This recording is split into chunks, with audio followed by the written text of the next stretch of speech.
വൈസ്ട്രോൺ അക്കാദമിയിലെ മറ്റൊരു ക്ലാസ്സിലേക്ക് ഏവർക്കും സ്വാഗതം. ഇന്ന് നമുക്ക് പ്രിപ്പോസിഷൻ എന്താണെന്ന് നോക്കാം. സോ നമ്മൾ പലപ്പോഴും കേട്ടിട്ടുള്ളതാണ് പ്രിപ്പോസിഷൻസ് എന്നൊക്കെ പറഞ്ഞിട്ട് അല്ലേ.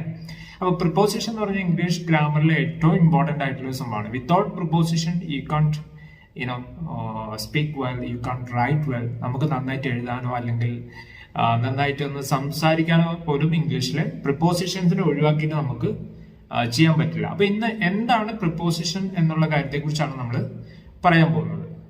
Preposition is A word or group of words which place before a noun or pronoun to show place, position, time or method. അപ്പൊ എന്താണ് പ്രിപ്പോസിഷൻസ് എന്ന് പറയുന്നത്? നൗണിന്റെയും പ്രൊനൗണിന്റെയും ഒക്കെ മുമ്പിൽ ഉപയോഗിക്കുന്ന വേർഡോ അല്ലെങ്കിൽ ഒരു കൂട്ടം വേർഡുകളെയാണ് എന്തിനു വേണ്ടിയിട്ടാണ്? To show time, place, method. ഒരു ടൈമിനെ സൂചിപ്പിക്കാൻ അല്ലെങ്കിൽ ഒരു അവസ്ഥയെ സൂചിപ്പിക്കാൻ, ഒരു മെത്തേഡിനെ സൂചിപ്പിക്കാൻ വേണ്ടിയിട്ടൊക്കെ യൂസ് ചെയ്യുന്ന ഒരു ഗ്രൂപ്പ് ഓഫ് വേർഡ്സ് അല്ലെങ്കിൽ വേർഡ്സിനെയാണ് നമ്മൾ എന്തെന്ന് പറയുന്നത്? പ്രിപ്പോസിഷൻസ് എന്ന് പറയുന്നത്. അപ്പൊ പ്രിപ്പോസിഷന്റെ എക്സാമ്പിൾ എന്ന് പറഞ്ഞാൽ ഇന്ന്, ഓണ്, അറ്റ്, സിൻസ്, ബിസൈഡ്സ് ഇങ്ങനെ പറയുന്ന ഒരുപാട് പ്രിപ്പോസിഷൻസ് ഉണ്ട്. അപ്പൊ എന്താണ്? ഒരു ടൈം ഇൻഡിക്കേറ്റ് ചെയ്യണം അല്ലെങ്കിൽ ഒരു സ്ഥലത്തെ ഇൻഡിക്കേറ്റ് ചെയ്യണം. അപ്പൊ ഇത്തരത്തിലുള്ള കാര്യങ്ങളെ കുറിച്ചൊക്കെ നമ്മൾ ഒരു നൗണിന്റെ പ്രോനൗണിന്റെ മുമ്പിൽ ഈ ടൈമും മെത്തേഡും പൊസിഷനും പ്ലേസും ഒക്കെ നമുക്ക് കാണിക്കാൻ വേണ്ടിയിട്ട് ഉപയോഗിക്കുന്ന ഇത്തരം വേർഡുകൾ അല്ലെങ്കിൽ ഗ്രൂപ്പ് ഓഫ് വേർഡ്സുകളെയാണ് നമ്മൾ എന്തെന്ന് പറയുന്നത്? പ്രിപ്പോസിഷൻസ് എന്ന് പറയുന്നത്. അപ്പൊ ഇന്നത്തെ ക്ലാസ്സിൽ ഇനിയുള്ള ക്ലാസ്സുകളിൽ അടുത്തടുത്ത വീഡിയോകളിലൊക്കെ നമുക്ക് ഈ പ്രിപ്പോസിഷനെ കുറിച്ചാണ് പഠിക്കാൻ പോകുന്നത്. അപ്പോൾ ഓരോ പ്രിപ്പോസിഷൻസും നമുക്ക് വൺ ബൈ വൺ ആയിട്ട് നമുക്ക് എങ്ങനെയാണ് ഉപയോഗിക്കുന്നത് അല്ലെങ്കിൽ ഏതെല്ലാം സാഹചര്യത്തിലാണ് ഇതൊക്കെ ഉപയോഗിക്കുന്നത് എന്നുള്ള കാര്യങ്ങൾ നമുക്ക് വളരെ ഡീറ്റെയിൽ ആയിട്ട് നോക്കാം. അപ്പൊ ഇന്നത്തെ വീഡിയോയിൽ നമ്മൾ ഡിസ്കസ് ചെയ്യാൻ പോകുന്ന പ്രിപ്പോസിഷൻ എന്ന് പറയുന്നത് ഓൺ ആണ്.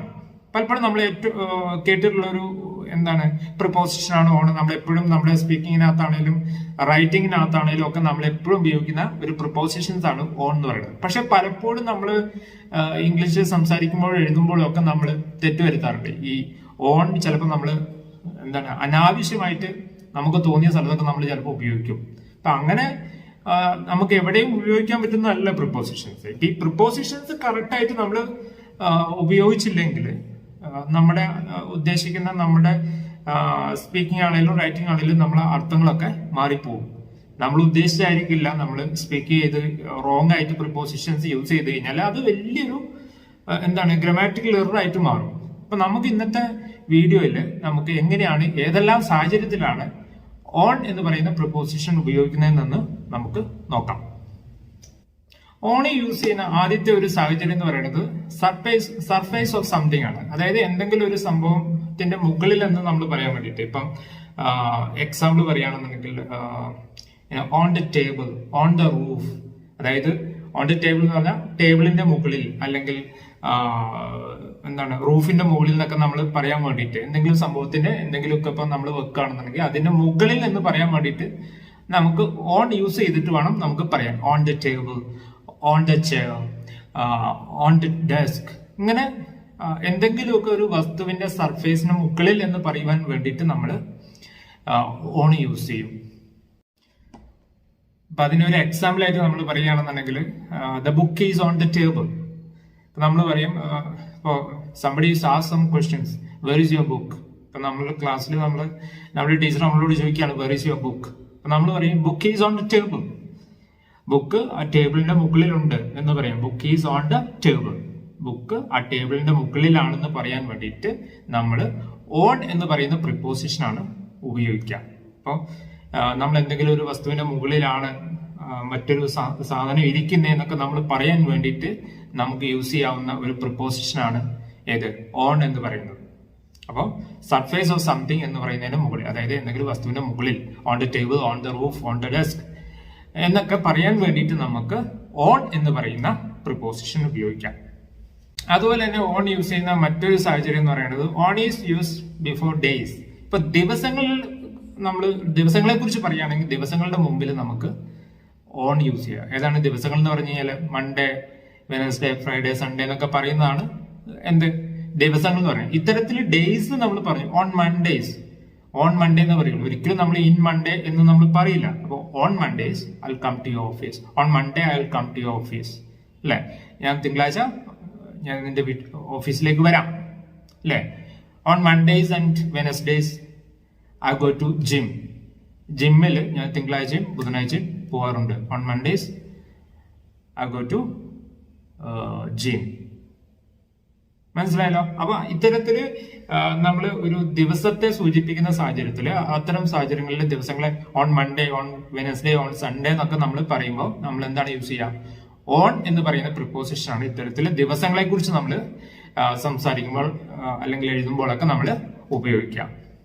അപ്പൊ അതുപോലെ തന്നെ ഓൺ യൂസ് ചെയ്യുന്ന മറ്റൊരു സാഹചര്യം എന്ന് പറയുന്നത് ഡേറ്റ്സിന് മുന്നിൽ. On is use before dates. അപ്പൊ ഒരു കംപ്ലീറ്റ് നമ്മളിപ്പോ ഒരു ഡേറ്റ് പറയുകയാണെങ്കിൽ കംപ്ലീറ്റ് മന്തും ഡേയും ഇയറും അടക്കമുള്ള ഡേറ്റ്, അതാണ് ഡേറ്റ് എന്ന് പറയുന്നത്. കംപ്ലീറ്റ് ആയിട്ട് അത്തരം ഒരു ഡേറ്റ് പ്രതിപാദിക്കുന്ന സമയത്തൊക്കെ നമുക്ക് ഓൺ എന്ന് പറയുന്ന പ്രിപ്പോസിഷൻ നമുക്ക് ഉപയോഗിക്കാം. ഇപ്പൊ നമ്മളിപ്പോ നമ്മുടെ ബർത്ത് ഡേറ്റ് ഒക്കെ നമ്മൾ പറയുകയാണെങ്കിൽ, for example, I was born on 2nd May 2009. 2nd May 2009. 2009 May 2 ഞാൻ ജനിച്ചത് എന്ന് നമ്മൾ പറയാം. I was born on 2nd May 2009. അപ്പൊ ഇത്തരത്തിൽ ഒരു ഫുൾ ഡേറ്റ് പറയുന്ന സാഹചര്യത്തിൽ നമുക്ക് എന്ത് യൂസ് ചെയ്യാം? ഓൺ എന്ന് പറയുന്ന പ്രിപ്പോസിഷൻ നമുക്ക് ഉപയോഗിക്കാം. അതുപോലെ തന്നെ ഓൺ യൂസ് ചെയ്യാവുന്ന മറ്റൊരു സാഹചര്യം എന്ന് പറയുന്നത് ഓൺ സ്പെഷ്യൽ ഒക്കേഷൻസ്. അതായത് പ്രത്യേക സാഹചര്യങ്ങളിൽ പ്രത്യേക ആഘോഷങ്ങളെ കുറിച്ചൊക്കെ നമ്മൾ പറയുമ്പോൾ ഓണാണ് നമുക്ക് ഉപയോഗിക്കുക. അതായത് ഇപ്പൊ എക്സാമ്പിൾ പറയുകയാണെങ്കിൽ on Christmas I will come to your home, on Christmas I will come to your home.